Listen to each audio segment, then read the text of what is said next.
So here we have Pete Buttigieg repeating long over debunked lies about Hamas and October 7th. Pete Buttigieg tries once again to weigh in on the Israeli-Palestine. Within the first minute of a 10-minute discussion, he repeats the long-debunked hoax that Hamas put babies in ovens. Let's watch. So you have the word socialism scaring people, and it sounds like a huge thing is Israel-Palestine. Yeah. Where do you stand on that stuff? Well, I'm going to put my coffee down. There's so many things that have to be said. And what I've learned is if you don't say all of them, people think you're abandoning them. Mm-hmm. So here's some things in no particular order that I know. I know that there are unspeakable horrors taking place in Gaza. I know that those unspeakable horrors are something that was unleashed by a war that started with unspeakable horrors being perpetrated by Hamas on October 7th. Well, I mean, that wasn't the beginning of the conflict. Of course. I mean, this goes back to 47 and it goes back before 47. But this is exactly my point. Right. The moment you say anything about, the moment I talk about disgust at babies being put in ovens and people being flayed by Hamas on October 7th, somebody says, well, you're not talking about the history of the Nakba and what happened with the displacement of Palestinians. And the moment I express disgust at watching people in Gaza being starved, somebody says, well, you must be excusing what happened with Hamas. No. Yeah. Now, there is nothing intrinsically anti-Semitic about speaking up for the rights of Palestinians. At the same time, a lot of people I know who lie awake at night worried about their kids going to college or walking the streets, hear expressions of support for Palestinian civilian life and think about the fact that even though nothing about that makes you soft on anti-Semitism, the experience has been that those two things, expressions of support for Palestinian civilian life and expressions of anti-Semitism, have sometimes traveled together because there is, in fact, an explosion of anti-Semitism going on in this country. Wow. Okay. So so it's okay for him to lie about Hamas. That's not considered anti-Semitic, even though Palestinians are Semitic. That's not so. Just to debunk that, the dead baby claim in oven, in a speech to the Republican Jewish Coalition on the 28th of October, Eli Beer, founder of Israel's volunteer-based emergency medical services group United Hezbollah, claimed that Hamas had burned a baby alive in an oven. He attributed the claim to United Hezbollah volunteer. One of them, Asher Moskowitz, also publicly made the claim. It was repeated by journalist Dovid Ufun, commentator John Podhoretz, and others. In tweets seen over 10 million times, Israeli journalists and police found no evidence for this claim. Israeli journalists and police found no evidence of this claim, and a representative of Zaka, a first responder organization, said the claim was false. But there is Pete Buttigieg having to lie for his AIPAC handler, because believe me, he has one. So that is Pete Buttigieg lying for his AIPAC handler. Just so. Oh, by the way, Pete Buttigieg, when I brought back the debunked babies hoax, what you want to know? What if he brought it back? Here it is. Former U.S. Secretary of Transportation, $191,000 received from AIPAC. Isn't that nice? I think that's nice. He's got his wall kisser beard on as a protective layer, just so you know, because you don't know who he's been kissing that thing. Who's been kissing that wall ahead of you. That's all I'm saying. Actually, we kind of know who was ahead of him. Here is Netanyahu spreading genocidal propaganda hoaxes, including that Hamas burned babies alive on October 7th.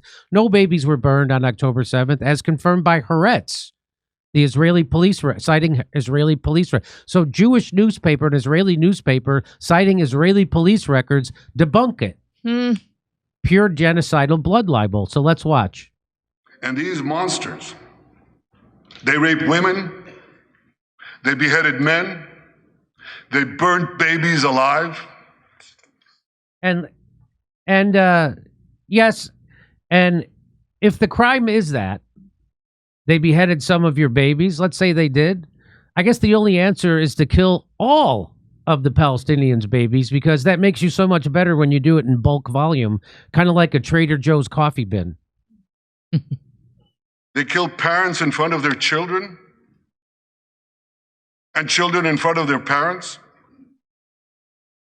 This sounds like these monsters. Doesn't this sound like projection? Because that's what that is. That's exactly what Israel's doing.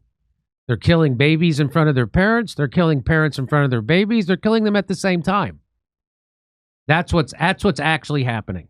Okay. It sounds more like he's reading from his day planner, doesn't it? Let's kill babies in front of their parents. Let's kill parents in front of their babies. Let's bomb hospitals. Let's blow up Christian churches. Here's Netanyahu saying that 2 babies in an attic were killed by Hamas on October 7th. These babies do not exist, as confirmed by Haaretz and Israeli police records. The entire story is fabricated, and the Congress applauded him for it. Let's listen. They stand with people who came into the kibbutzim, into a home. The parents hid the children, the 2 babies in the attic, in a secret attic. They murdered the families, the parents. They found the secret latch to the hidden attic, and then they murder the babies. These protesters stand with them. They should be ashamed of themselves.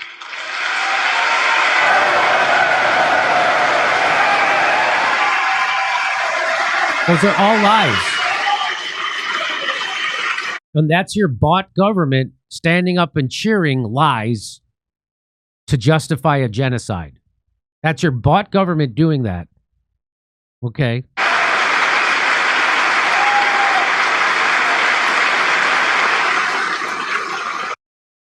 So the fact that he's projecting, because that's what that is, he's projecting everything that Israeli is doing. They're projecting it onto everyone else in his speech, and don't let his Hitler haircut throw you. Let your rage guide you blindly into oblivion, or you can let your better angels guide you to see me this weekend in Sacramento, San Francisco, and then Irvine, and then Australia, and then Burbank, California the day after Thanksgiving. But there's more to this. According to a reporter for I-24 News, an Army commander told her that at least 40 babies had been killed, some of them beheaded.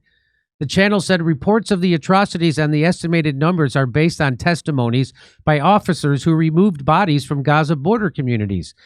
It said these accounts were collected during the IDF spokesperson's unit tour for foreign correspondents 4 days into the war. The station added similar reports were repeated in testimonies by Zaka personnel. Zaka is the ultra-Orthodox Jewish organization whose members retrieve bodies after terror attacks. Our correspondents brought in the voices from the field. We interviewed the officers and reported from the scene surrounded by atrocities from the vicious attack. We always act to ensure the accuracy of the details and add clarifications and corrections. The report above was later quoted on social media, often referenced as dozens of beheaded babies, though sometimes it was burnt babies or hanged babies. For example, the Foreign Ministry published an account of Colonel Golan Vak from the Home Front Command, who said that in one house, he found the bodies of 8 burnt babies. The Twitter account of the Prime Minister's office also referred to the murder of infants and showed very graphic pictures.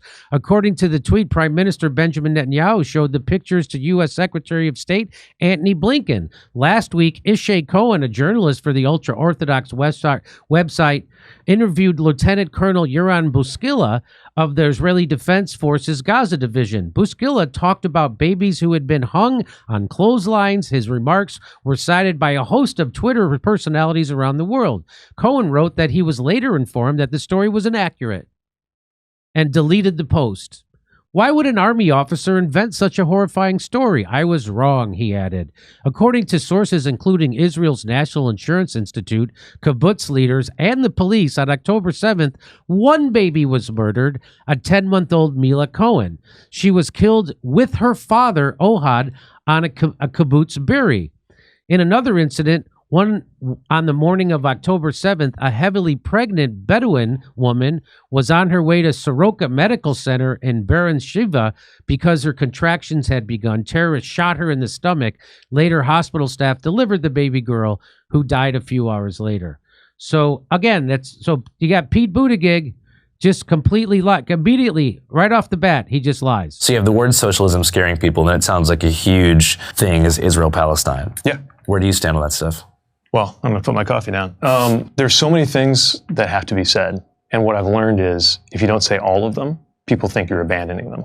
So here's some things in no particular order that I know. I know that there are unspeakable horrors taking place in Gaza. I know that those unspeakable horrors are something that was unleashed by a war that started with unspeakable horrors being perpetrated by Hamas on October 7th. Well, I mean, that wasn't the beginning of the conflict. Of course. I mean, this goes back to 47 and it goes back before 47. But this is exactly my point. Right. The moment you say anything about, the moment I talk about disgust at babies being put in ovens and people being flayed by Hamas on October 7th, somebody says, well, you're not talking about the history of the Nakba.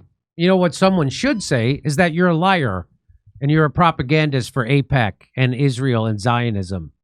That's what someone should say, because that's what he is.